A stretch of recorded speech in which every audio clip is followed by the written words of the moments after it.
Hi, I'm Alex Howard, and I'm here with Lesley and we're going to be doing a series of videos around basic cooking tips. I know that for a lot of people with ME, chronic fatigue, fibromyalgia, that group of illnesses, that part of their treatment program can be adjusting things in their diet. And sometimes that can be a little bit overwhelming, a little bit frightening, and a little bit about where do I start? Yeah. So we're going to be talking about something called quinoa today. And quinoa is a grain which is often used as an alternative to things like pasta and things that for a lot of people struggle with gluten. So maybe, Lesley, as a starting point, what some of the benefits of quinoa are? Yeah, I mean, basically, quinoa is gluten-free to start with. So for people that have a wheat intolerance or an intolerance to gluten itself, it's an ideal alternative. Also, if you're on not just a wheat-free diet, but you have problems eating rice or pasta or things like that, then it's an ideal alternative. It's also high in protein, much higher actually than most of the other grains. And it also is a complete protein, so it contains all 8 essential amino acids. So it's a bit like eating meat or fish. You know, they also contain 8 essential. A lot of grains actually don't contain all of those. So it's a great thing for people which struggle with blood sugar and that kind of thing as well, to have something that's just going to be more stable in their diet. Yes, higher in protein, and also really good for vegetarians as well. It's a really good protein source for them. Okay. So. Okay, great. Well, look, we've got some quinoa here, so we're going to demonstrate very briefly how to cook it. We actually have bubbling in the background. I may as well let them in a little secret now that we're hiding. Yeah. We actually have some cooking here as well. So we're going to show you at the end what it should look like, ruining the cooking, what it should look like in terms of consistency and that kind of thing, so people know what they're aiming for. Yes. So what would be the quantities of what we would be using? And I actually realised that while Lesley shows it, I'm going to grab another pan, because of course we've got the pan on the cooker. So we just want to show them what the quantities are that we would be using. Okay. So I hope you can see on this film here the size of this grain. It looks like a little seed when it's uncooked. And basically we use 1 part of quinoa to 2 parts of water, but it is quite bland when it's cooked, so if you'd like to add vegetable stock or chicken stock, it makes the flavour a bit better. But basically so we're using our cups here.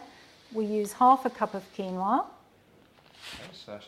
and we put that straight into the pan, and then we're going to add 1 whole cup of water. Now, if we were going to add some stock to that, I'd probably recommend half a stock cube with that amount for flavour. And then cooking.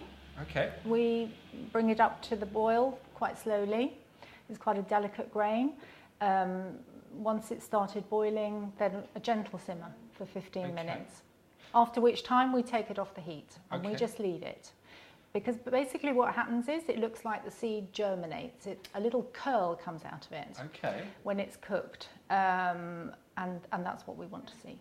And the interesting thing here as well is when we were putting on, because I have cooked quinoa before, but not many times. So when we were putting it on before, and it's interesting as we look at it in here, people probably can't see this on camera, but it actually looks to me like there's a lot more water than you would think that you would need. But actually, as we put the quinoa on that's cooking at the moment, we actually had to add a bit more water because it basically dried it out. It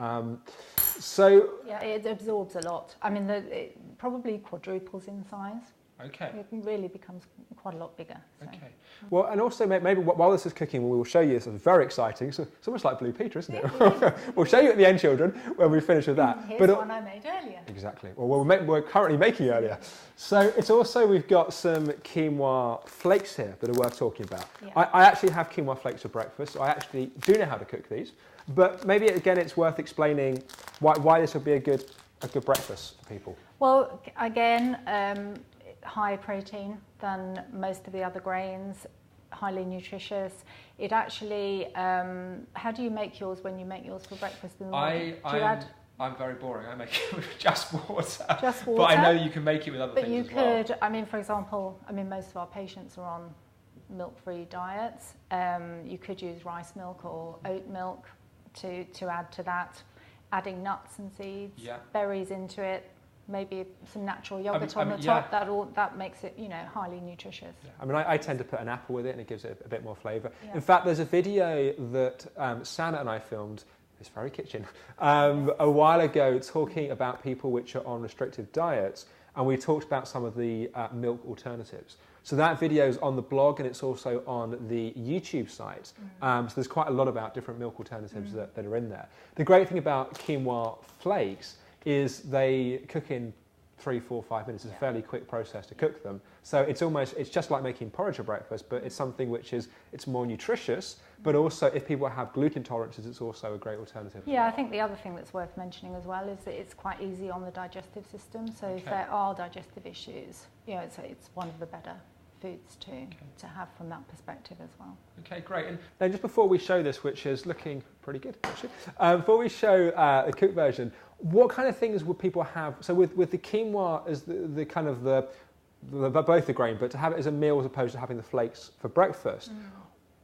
Is it just that people would use it like they'd use rice and pasta? They can add vegetables or meat? Or? Yeah, I mean basically it's because it doesn't have a lot of flavour itself, although you can change that by obviously adding different stocks to it. Any sort of meat or fish, I mean sort of lamb or salmon you could mix in, that goes really well with it. If you're vegetarian, obviously vegetarian alternatives, but as I said before, it's quite a complete meal. Goes particularly well with dark green leafy vegetables. Okay. Things like spinach or kale or chard, anything like that. Which are all obviously highly nutritious foods as well. Yeah. Okay, great. Well, we're going to show you in a second, which actually slightly burning. We're going to show you. It is easy, honestly. Just you have to kind of concentrate what you're doing. We're going to show that to you in a second, and I'm going to attempt to be behind the camera and zoom in and try and get a bit more of a look at it. Okay. But really, what we're saying is that with a lot of these things, it can be a little bit frightening and overwhelming at the start. The best thing is just to try, just to experiment what we're doing. So we'll show you what it looks like in a second. So this is what quinoa looks like when it's cooked. As you can see, it's swelled up quite a lot. It's much bigger than it was when we first put it on to cook. And I don't know whether you can actually see in the camera, but we've got these little curls. They look like little shoots coming out of the quinoa grain. And that's all there is to it, really. And you can use that as you would rice or pasta, as we said, with either meat or fish, or if you're vegetarian, it is a complete protein, so you could have that with lots of different vegetables. Lovely.